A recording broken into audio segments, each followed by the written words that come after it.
பயிர்களுக்கு தண்ணீர் பாய்ச்சறதுல என்னென்ன முக்கியமான முறைகள் இருக்குன்னு ஒரு சின்ன பார்வை பார்க்கலாம்.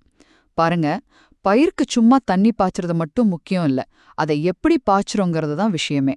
ஏன்னா, சரியான முறையை பயன்படுத்தினா தண்ணீரையும் மிச்சப்படுத்தலாம், விளைச்சலையும் அதிகரிக்கலாம். இதுல பல முறைகள் இருக்கு. ஒவ்வொன்னுக்கும் ஒரு காரணம் இருக்கு. முதல்ல நம்ம பார்க்க போறது மேற்பரப்பு நீர்ப்பாசனம். இது ரொம்பவே பொதுவான ஒரு முறை. சொல்லப்போனா நம்ம உள்ள இதுதான் அதிகம். அதாவது புவியீர்ப்பு விசையால வயல் முழுக்க தண்ணி பரவுறது. இதுலயும் பரப்பு பாசனம், கால்வாய் பாசனம்னு 2 வகை இருக்கு.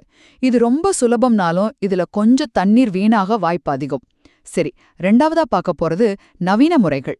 இந்த தண்ணீர் வீணாகிறத தடுக்கிறதுக்காகவே இதெல்லாம் வந்துச்சு. உதாரணமா தெளிப்பு நீர்ப்பாசனம்.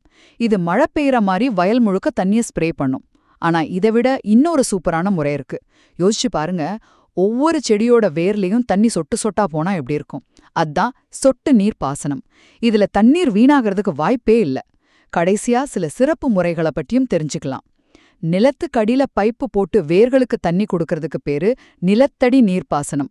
அதே மாதிரி கிணறுல இருந்தோ ஆத்துல இருந்தோ பம்பு வச்ச தண்ணிய மேல கொண்டு வந்து பாய்ச்சறது ஏற்று நீர்ப்பாசனம். அப்போ எந்த முறையை தேர்ந்தெடுக்கணும்னு எப்படி முடிவு பண்றது? அது உங்க மண், பயிர், நிலத்தோட அமைப்பு, அப்புறம் தண்ணீர் வசதியை பொறுத்தது. சுருக்கமா சொல்லணும்னா, பயிர் மற்றும் நிலத்தோட தேவைக்கேற்ப சரியான பாசன முறையை தேர்ந்தெடுக்கிறது மூலமா தண்ணீரை ரொம்ப திறமையா பயன்படுத்த முடியும்.